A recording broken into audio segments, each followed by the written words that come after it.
وہ مجھے روز دیکھتی تھی. ایک دن تنگ آ کے غصے میں انہوں نے لٹرلی سی وی میرے ہاتھ سے کھینچا اور کہا بس اب جاؤ میں دے دوں گی آگے. وہ پتہ نہیں ان کے ذہن میں کیا آیا, انہوں نے واقعتاً دے دیا. اور پھر مجھے کال آ گئی, مجھے نوکری مل گئی. میں نے ایمریٹس میں ریزرویشن ایجنٹ کے طور پہ کام شروع کیا.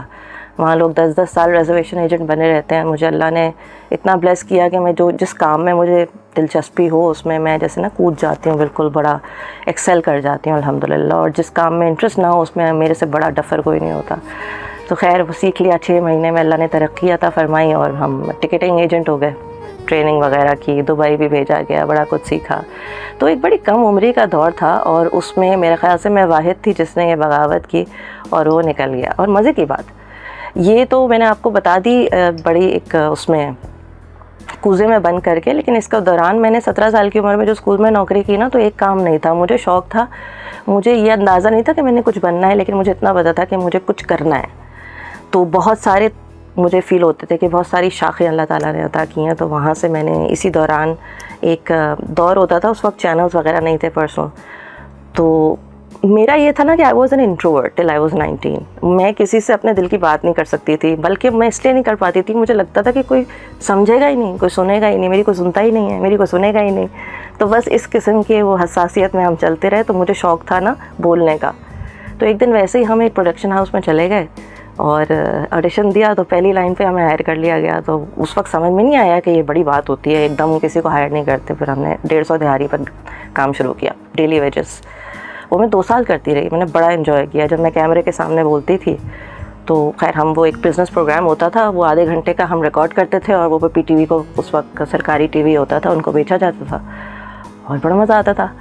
تو اتنی کم عمر میں نا پتہ نہیں تھا کہ یہ کیا ٹی وی اور کیا شہرت اور کیا لائم لائٹ. مجھے بس لگتا تھا کہ میں کسی سے بات کر رہی ہوں.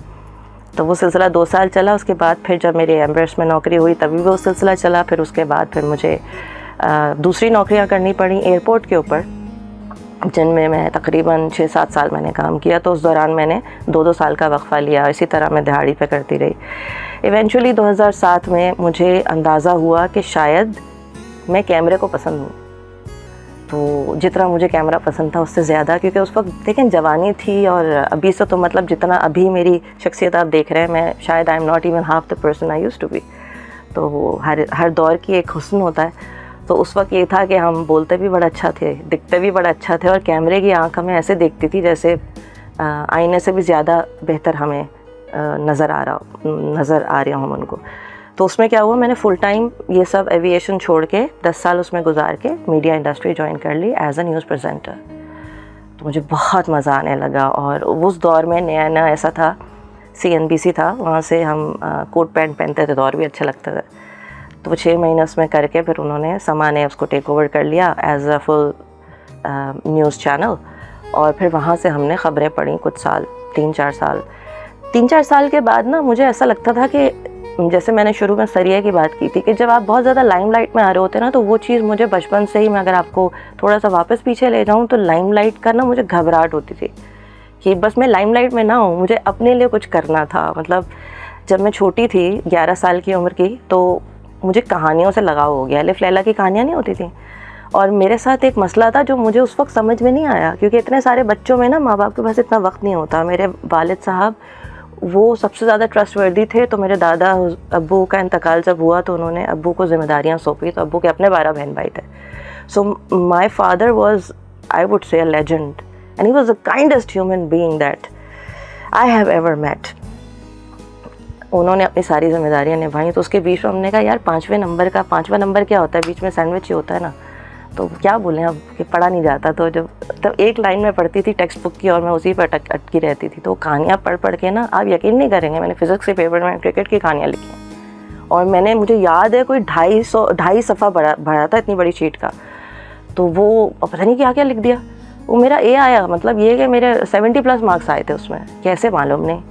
اب میں یہ نہیں کہوں گی اس میں ٹیچر کی بھی غلطی ہے کیونکہ اتنا برڈن ہوتا ہے, لیکن میری خوش قسمتی تھی کہ وہ اوور لک ہو گیا, یا ہو سکتا ہے ان کو میری کہانی پسند آ گئی ہو, تو انہوں نے کہا بچی کو پاس کر دو. کبھی میں فیل نہیں ہوئی. 8th میں مڈ ایگزام میں میتھس میں ایک دفعہ فیل ہوئی تھی بس.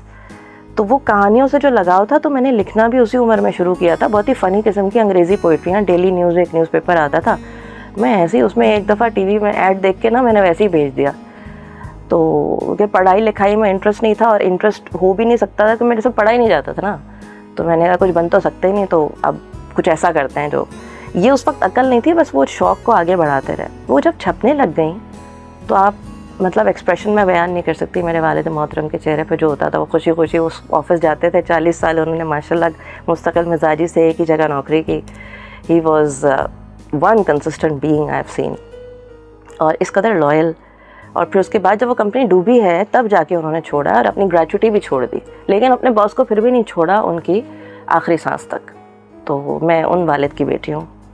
اور میری والدہ نے ہمیں بچپن میں پڑھایا. کلاس 6 تک مجھے یاد ہے کہ وہ کھیلنے نہیں دیتی تھی, مار بھی لگتی تھی اگر نہ پڑھو تو میں تو سب سے بڑی چور تھی پڑھنے کی. اور یقین کریں میں قرآن مجید میں پڑھنے میں بھی چوری کرتی تھی, میں جھوٹ نہیں بولوں گی. اب مجھے کیا پتہ تھا میں کوئی غلطی کر رہی ہوں, تو بعد میں جا کے پتہ چلا کہ کیا میں مس کر رہی تھی. تو استانی جی میری جو ہے نا میرے سے بڑی ناراض رہتی تھی کہ نون سے اس کا نام شروع ہوتا ہے, اس کو ہٹاؤ, میں اس کے سامنے نہیں پڑھاؤں گی نا. تو پھر ہم نے خود بیٹھ کے غلط صحیح اللہ معاف کرے اس کو کمپلیٹ کیا. بچپن میں تو عربک میں پڑھا, کچھ سمجھ میں نہیں آئی.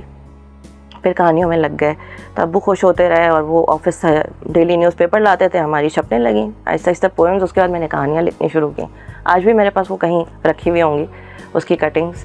تو بہرحال آگے آتے ہیں واپس وہیں پہ. پھر جب ٹی وی میں 4 سال ہو گئے نیوز پریزنٹیشن کرتے ہوئے, اس دوران میں نے ایک آدھ دفعہ لنڈن ٹریول کیا, 3-4 دفعہ دبئی ٹریول کیا. تو مطلب یہ کہ ایک ایکسپوجر ملنا شروع ہو گیا تھا آن مائی اون. پھر مجھے خیال آیا ایک دن کہ اب میں کیا کر رہی ہوں, مطلب میں کیمرس میں خبریں پڑھ رہی ہوں. بم پھٹتے تھے اس زمانے میں بہت زیادہ, 2008 کے قریب کی بات ہے. تو روز ایک بم کی سٹوری ہوتی تھی اور 8-8 گھنٹے بغیر اسکرپٹ کے ہمیں اسٹوڈیو میں بٹھا دیا جاتا تھا, اور مطلب کہ سنسنی پھیلائی جاتی تھی. تو پھر مجھے ایک کالنگ ہوئی نا. اس وقت I was like pretty young in my 20s, تو کیا پتہ ہوتا ہے, لیکن ایک جیسے کہنا چاہیے ایک خیال آیا کہ ایک رونت سی فیل ہو رہی ہے کہ مطلب یہ کہ ہم بیکار کام کر رہے ہیں کوئی.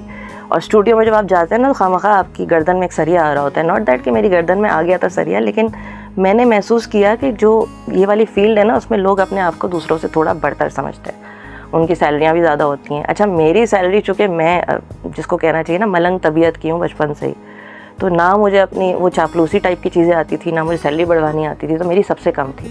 لیکن پھر بھی مجھے لگا کہ یہ کام میں کسی کا کیا فائدہ ہو رہا ہے, خبریں تو سب دے رہے ہیں. تو ایک سے دوسرا دن ہوا اور میں نے اپنے باس سے ریکویسٹ کیا کہ میں تو ضدی تھی نا کہ نہیں مجھے ڈاکیومنٹری ڈپارٹمنٹ میں جانا ہے. وہاں پورا ایک سیٹ اپ ہوا تھا, ڈاکیومنٹری بنے نہ بنے لوگ سب تھے وہاں پہ. اور خواتین سے ذرا زیادہ جلدی انسیکیور ہو جاتی ہیں نا, تو وہاں حاسدین مجھے اتنے ملے, میں جا کے اس ڈپارٹمنٹ میں بیٹھنا شروع کر دیا. آپ میری ضد کا یہ عالم دیکھیں. اور پھر 5 باسز تھے میرے, 5 میں سے ایک کو میرے پہ رحم آ گیا. انہوں نے کہا آپ چھپ کے ایک ڈاکیومنٹری بنانے. 2009 کا وقت تھا. مجھے شوق تھا, یہ جو کراچی کے بچے میں دیکھتی تھی نا مجھے بڑا غصہ آتا تھا ان پہ جب یہ ٹھک ٹھک ٹھک ٹھک کرتے تھے اور انگوٹھیوں سے مارتے تھے گاڑی پہ. گاڑی چلانی بھی ہم نے جیسے سیکھی, وہ بھی ایک کہانی ہے, خیر اس کی تہ میں نہیں جاتے, تھوڑا آپ کو بور بھی نہیں کرنا ہے. تو خیر گاڑی چلانی بھی خود ہی سیکھی, مہران سے سٹارٹ لیا اور اس کے بعد ہم گاڑی چلاتے تھے. تو جب گاڑی پہ انگوٹھی پڑتی تھی نا تو ایک کوفت محسوس ہوتی تھی نا, میں کئی دفعہ غصے میں آ جاتی تھی. تو میں نے کہا اپنا غصے کو ٹھنڈا کرتے ہیں اور ایزی میں کود جاتے ہیں, جو چیز ڈسٹرب کر رہی ہے نا پرابلم میں کود کے پرابلم سے نکلتے ہیں. تو مجھے تھا کہ میں ان کی کہانی جانوں. میں نے اپنے باس سے کہا مجھے اسٹریٹ کمیونٹی پہ ایک ڈاکیومنٹری بنانی ہے. کراچی میں نے بہت نارملی یہ دیکھا نہیں, آج کل کے دور میں تو بالکل بھی نہیں, اس دور میں بھی انفارمیٹیو جو کام ہوتا تھا اس کو لوگ اتنا اپریشیٹ نہیں کرتے. ابھی آپ میں کوئی ڈانس کر کے کوئی ویڈیو لگا دوں, آپ دیکھیں ملینز میں ویوز جائیں گے. آج میں کوئی ویڈیو لگاؤں ڈاکیومنٹری کی تو اس میں 200-150 ویوز آتے ہیں. تو خیر اس سے تو کوئی مطلب نہیں تھا, مجھے تو اپنے پیشن سے مطلب تھا. تو خیر بڑی میں نے جوتیاں گھسائیں, بڑی بحثیں کی, 1 مہینہ مجھے لگا تقریباً. انہوں نے کہا آپ کو شرط یہ ہے کہ چھپ کے کرنا پڑے گا, ساری ریسرچ خود کرنی پڑے گی, وائس اوور بھی خود کرنا پڑے گا, اسکرپٹ بھی خود لکھنا پڑے گا اور وغیرہ وغیرہ, ایڈٹ بھی خود کروانا پڑے گا. اچھا ٹھیک ہے ہم کر لیں گے. مجھے لگا آسان ہوگا. تو ایڈٹ میں تو جناب میری مطلب یہ کہ سمجھے مجھے بخار ہو گیا, رونے نکل گیا, ایڈٹ نہیں ملتی تھی مجھے. تو رات کے ٹائم پہ اس وقت 20s میں مجھے 15 دن رات کو ایڈٹ ملی, اور وہ ڈاکیومنٹری میں نے پوری ریسرچ کر کے وائس اوور کر کے اس کا پوسٹ پروڈکشن پہ بیٹھ کے سب خود کروایا. اور ایک NGO کے تھی, اس میں مجھے نام اس وقت یاد نہیں آ رہا, بڑے اچھے تھے ان کے, آصف حبیب رانا نام تھا ان کے, پتہ نہیں آئی سے کچھ نام تھا ان کا, جو اسٹریٹ کمیونٹی کے لیے بہت کام کرتے ہیں, یاد آئے گا تو بتاتی ہوں. خیر انہوں نے بڑی میری مدد کی, اور ان سے میں نے کہا کہ مجھے نا را تھاٹ چاہیے اس وقت ہی اتنی عقل تھی کہ اسٹوری میں، چونکہ بچپن سے ہی تھے نا کہانیوں میں، تو میں بس کہانیوں والا بندہ تھی. مجھے لگتا تھا میرے میں کوئی ٹیلنٹ نہیں ہے، بس کہانیوں میں مجھے انٹرسٹ تھا. آگے جا کے بتاتی ہوں یہ انٹرسٹ پروان کیسے چڑھا. تو وہ کر لیا ہم نے، ڈاکیومنٹری بن گئی. لانگ اسٹوری شارٹ، وہ بڑا ایگنائزنگ ٹائم تھا میرے لیے. اور مطلب کچھ باسز کی تو دیکھیں اللہ معاف کرے، آپ جیسا بھی آپ کی اپیرنس ہو وہ تو اللہ اور آپ کے بیچ کی بات ہے، لیکن اگر آپ اللہ رسول کی بات ایک طرف کر رہے ہیں اور آپ کی مطلب داڑھی بھی ہے، سارا کچھ ہے، تو پھر آپ کو حسن سلوک بھی، ایک صلہ رحمی سے بھی چلنا چاہیے. لیکن ہمارے ہاں یہ صرف اس دور میں نہیں ہے، پچھلے دور میں بھی نہیں تھا، میں آپ کو سچ بتاؤں. لیکن جو لوگ ضدی ہوتے ہیں نا، باغی ہوتے ہیں، میں سچ بتاؤں یہ بغاوت کو آپ اپنی انرجی پازیٹیو یوز کرو، یہ بغاوت سب سے اچھی چیز ہے. تو خیر وہاں سے ہم نے دھکے کھانے شروع کیے، لیکن اس وقت تک ہمیں مزہ بڑا آیا. تو آپ یقین کریں مچھر کالونی میں ہمارے پیچھے میں زنجیروں سے بندھے ہوئے بچوں کو دیکھا تو میرا ایک ایمپیتھک ہارٹ، انسانیت کے طور پہ میں آگے گئی، ٹیم پیچھے، تو باپ ہمارے پیچھے چھریاں لے کے بھاگا. ایسا بھی ہوا ہے. تو ہم آگے بھاگ رہے ہیں، اس وقت جوان تھے، خوب تیز بھاگے، ہم بچ گئے. اور مچھر ہی مچھر، 3 دن میں بستر پہ پڑی رہی، اٹھ نہیں سکی، اتنی میں بیمار ہو گئی. وہ ڈاکیومنٹری جب چلی تو لوگوں نے بڑی پسند کی، بڑی مشکل سے ایک تو اس کو آن ایئر کروایا. میں اتنی تھک گئی تھی تو میں نے کہا دبئی چھٹیوں پہ جاتے ہیں. 2007 میں میری شادی ہو گئی تھی، تو میں اپنے میاں کے ساتھ چھٹی پہ چلی گئی. اور وہاں پہ دوسرے دن میرے کولیگ کا فون آیا کہ آپ کو فائر کر دیا. تو بھائی کیوں فائر کر دیا؟ وہاں سے پھر ہماری ضد چلی. تو 2 سال لگے باس سے صرف ملاقات کا ٹائم لینے میں. ہم نے کہا میں تو نہیں چھوڑوں گی. وہ بات ہے نا مجھے کیوں نکالا. میرا سوال صحیح تھا، لیکن باقی مجھے کیوں نکالا ضروری نہیں ہے کہ ہر بندہ بولے اور صحیح بولے. تو ہم نے کہا جی 2 سال کے بعد ملاقات ہوئی. اللہ میاں ان کو جنت نصیب کرے. ظفر صدیقی اس وقت تھے. تو معلوم ہوا کہ اپنے ہی گراتے ہیں نشیمن پہ بجلیاں، اور آپ کے دوست ہی آپ کو بیک سٹیپ کرتے ہیں. تو HR والی ہماری بڑی اچھی دوستی تھی ان سے، تو پتہ چلا انہوں نے ہی ہمارے بارے میں پتہ نہیں کیا کیا مشہور کر دیا کہ یہ انسٹیبل ہیں خاتون، غصہ بہت کرتی ہیں اور لڑائی بہت کرتی ہیں، اور آفس میں بڑا انہوں نے مسئلے پھیلائے ہوئے تھے. ہم کہا کیا مسئلے پھیلائے تھے بھائی؟ پتہ نہیں. تو ہوا یہ تھا کہ وہ چونکہ میں نے بڑی اچھی ڈاکیومنٹری بنا لی تھی اور میرے پاس کوئی وہ بھی نہیں تھا فیتا یا ایجوکیشن، گوگل سے سیکھ کے ہم نے ڈاکیومنٹری بنائی، کیونکہ شوق تھا. تو شوق کا کوئی مول نہیں ہے، جو آپ کو شوق ہوتا ہے تو آپ سیکھ لیتے ہیں، جیسے چاہیں آپ ویسے ہو جاتے ہیں، اسی سانچے میں آپ ڈھل جاتے ہیں. تو جو سیکھ کے بیٹھے ہوئے تھے، باہر سے پڑھ کے آئے تھے کینیڈا سے، وہ خیر اللہ میاں ان کو بھی اپنے وقت میں سب ہوتا ہے، حسد بھی ہوتی ہے، نارمل سے ایموشنز ہیں، یہ ہو جاتے ہیں اس عمر میں. تو لیکن ہمیں پھر اس کی قیمت دوسروں کو چکانی پڑتی ہے. تو ہم نے 2 سال بعد باس نے مجھے کہا کہ بھائی یہ تو کہہ رہی ہیں آپ کو کوئی اینگر مینجمنٹ ایشوز تھے، تو آپ کے کوئی مسئلے مسائل تھے، اس لیے آپ کو فائر کیا گیا تھا. تو میری ہنسی چھوٹ گئی باس کے آگے. تو باس پوچھتا ہے آپ بتائیں آپ کے یہ مسئلے ہیں، آپ نے کوئی تھیراپی لی ہے؟ تو میں نے کہا نہیں سر، نہ مجھے تھیراپی لینے کی ضرورت محسوس ہوئی، نہ میں نے لی. تو کہہ رہے آپ بتائیں نا آپ کے ایشوز ہیں. میں نے کہا آپ میرا انٹرویو کر رہے ہیں 1 گھنٹے سے، آپ مجھے بتائیں میرے کوئی ایشوز ہیں. وہ پیچھے ہی بیٹھی ہوئی تھی خاتون، ان کی طرف میں نے دیکھا بھی نہیں، کچھ بھی نہیں، کیا کرنا ہے بغض رکھ کے. وہ کہتے ہیں نا کہ 1000 غم ہے خلاصہ کون کرے، مسکرا دیتے ہیں تماشا کون کرے. تو کچھ ایسا ہی سین تھا ہمارا بھی. یہ نہیں کہ غصہ آتا نہیں تھا مجھے، ہوا سے بھی لڑی ہوں میں، ایسی بات نہیں ہے. کیونکہ جب آپ حساس ہوتے ہیں نا اور باغی ہوتے ہیں اور آپ کی کوئی سنتا نہیں ہے، تو آپ ایک میکنزم بنا لیتے ہیں کہ آپ اپنے دکھ درد کو نا غصے کی شکل دے دیتے ہیں. تو وہ ہمارے وہ کام میں میری ہوتی تھی لڑائیاں کہ بھائی میں بہت انٹینس ہو جاتی تھی کئی دفعہ کہ نہیں یہ کام کو اس طرح پرفیکشن ڈھونڈتی تھی. ایکچولی بعد میں پتہ چلا کہ پرفیکشن کوئی چیز نہیں ہوتی، ایکسلنس ہوتی ہے. تو اللہ کا کرم دیکھیں انہی کے سامنے جن کی وجہ سے مجھے فائر کیا گیا تھا، مجھے پھر ظفر صدیقی صاحب نے ہائر کر لیا. 2 سال تک میں نے بڑے مزے سے دوبارہ وہی کام کیا جہاں سے شروع کیا تھا. خبریں پڑھیں کیونکہ اور کوئی مجھے لگا کہ یہاں پر اب فٹ ہونا مشکل ہے، because I was in my 30s. یہ ہے شہر کراچی، جہاں صبح کے ساتھ ہی زندگی رواں دواں ہو جاتی ہے.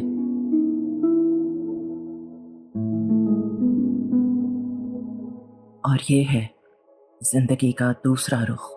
یہ فٹ پاتھ کے وہ باسی ہیں جن کی صبح شام کا کوئی حساب نہیں، جنہیں اس بات کا بھی احساس نہیں کہ دھوپ میں کتنی تپش آ چکی ہے. سر کے نیچے اینٹیں ہیں یا پتھر، بازو میں انسان سویا ہے یا جانور. دنیا سے بے نیاز راستے ہیں جن کا نصیب. یہ بچے جنہیں اسٹریٹ چلڈرن کا نام دیا جاتا ہے، حالات کے ہاتھوں اور محبت کی حرارت سے محروم ہو کر سڑک کے دھکے کھانے پر مجبور ہو جاتے ہیں.